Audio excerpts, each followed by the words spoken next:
Hey book lovers, welcome to Zenat Tamboli's channel. Today we are talking about interesting stories and short stories, and this book is have most interesting stories. This book name is Sudha Murthy's Grandma's Bag of Stories. I am very excited to share this story with you. Then let's get started. The Enchanted Scorpion. What an exciting morning the children had that day. Ajja had asked for their help in cleaning up in his old storeroom. Ajja loved to keep all kind of old things in that room. Much to Ajji's annoyance, she firmly believed the room was the principal attraction for all the cockroaches, mice, termites, and other such bugs in the house. Every summer holiday, the children spent a day clearing out the room, exclaiming over all the treasure they had unearthed. Aja even them keep some of the odd and end they found that didn't please their mother too much though. Today they had found an old wooden box. It was a big box, beautifully carved all over with flowers and vine and leaves. Inside it had a little compartment to keep all manner of things. Now these compartments were empty, but Raghu, who had been reading Treasure Island, imagine that once these were full of gold and silver coin, gems, and big as eggs, and all kind of fantastic jewels.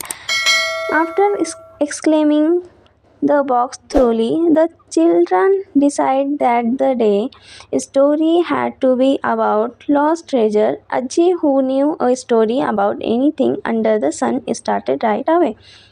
Siddharth was a young, good natured merchant looking for work. He arrived in a village. He liked the people of the village so much that he decided to use all his savings, buy a house, and live there forever.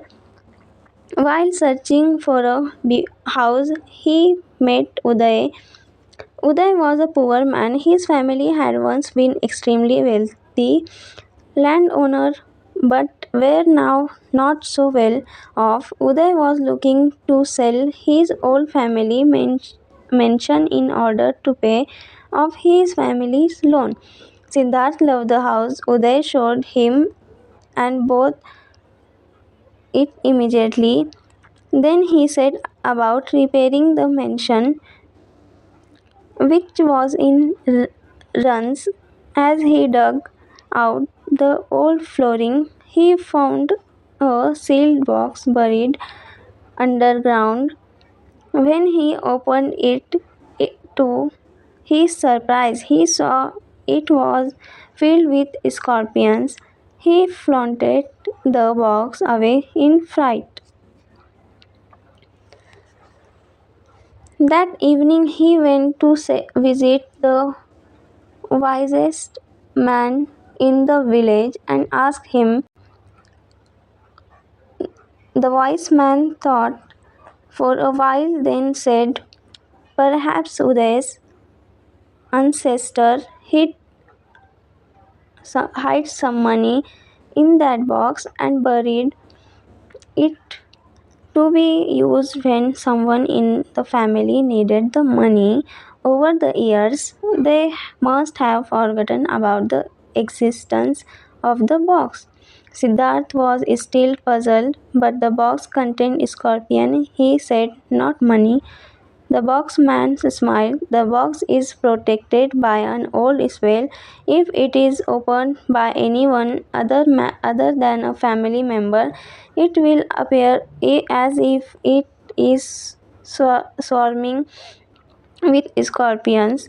Only a true family member will be able to see that the box contains money."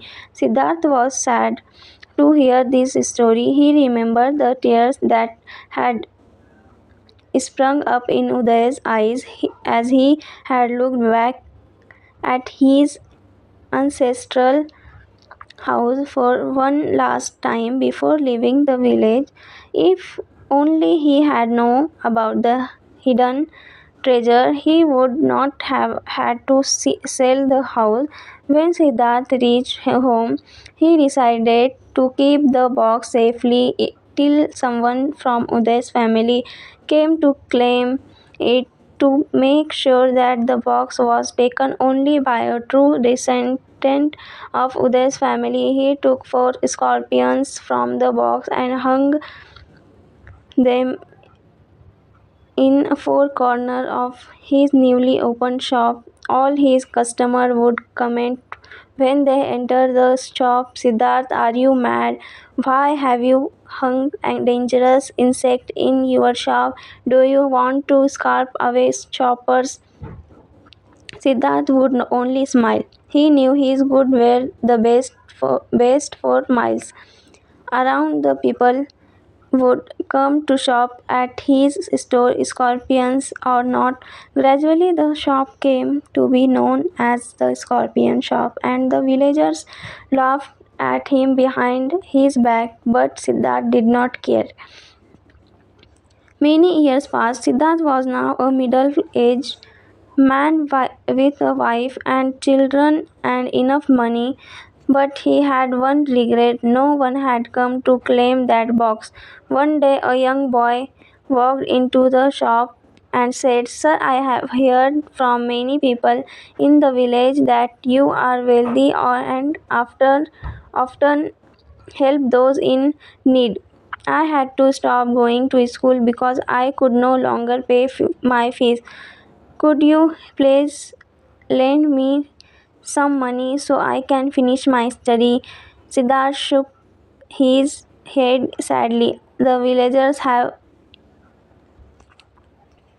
exaggerated about my wealth. He said, Yes, I am earning enough, but not so much that I can help you or lend you money, though I would have loved to do so.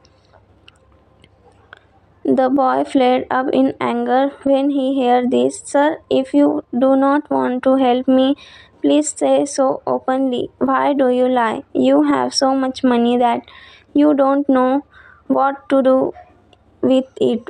Why else have you hung gold coins in the four corners of your shop? Surely you can spare some coins to help a poor student like me. Siddharth started at him in astonishment. What what did you just say? He asked, his eyes blushing in excitement. I said, if you don't want to help, the boy repeated. Yes, I hear that. Siddharth cut him it short. But what did you say after that about the gold coins in my shop? The boy now looked at Siddharth doubtfully, afraid that perhaps this excited old man was a bit mad. I said, You are so wealthy that you have hung gold coin in the four corners of the shop. There they are for the world to see. And the boy pointed to what appeared to Siddharth as four writhing scorpions. Siddharth gave a happy whoop of daughter's laughter. He rushed forward and hugged the boy. Are you related to Uday Kamalakar? Did your family ever live in this village? He nearly shouted into the boy's ears. The young man stopped back in alarm. Perhaps this rich man was mad and dangerous after all. Why, yes, my name is Uday. I was named after my grandfather.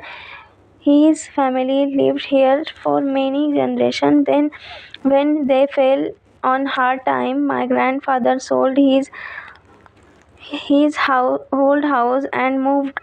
He never recovered from the grief of having to sell his ancestral property and died heartbroken. Siddharth wiped away the tears from his eyes. Wait here, my son, he said, rushing to his house.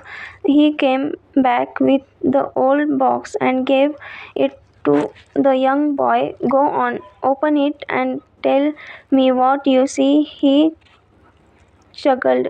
The boy opened the box and his eyes nearly fell out of his head, for he held in his hand more treasure than he could dream about in his wildest fantasies. The box was filled with gold and silver coins and jewels. He looked up in astonishment at Siddharth, who was grinning broadly. Yes, it belonged to you, Siddharth explained. I have held it safe for many years, hoping someone from Uday's family will come to claim it.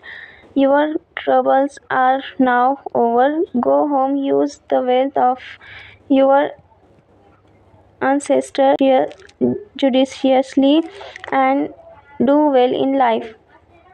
Then he told the boy the story of how he had found the box, which appeared to be filled with scorpions.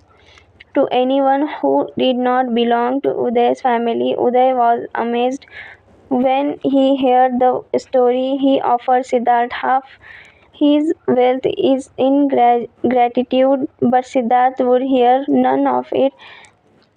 This is yours, he insisted. Go enjoy your life. Uday went away with the box, and all his life he remembered the funny, honest old man who had kept his wealth safely for him. How lovely, Ajji Krishna gasped. If only we had such a shopkeeper in this town. All the children agreed that that would have been such fun. Ajji laughed at their dreamy face. Then she showed them out to play in the garden. And do you know what they played till late in the evening? Treasure hunt, of course.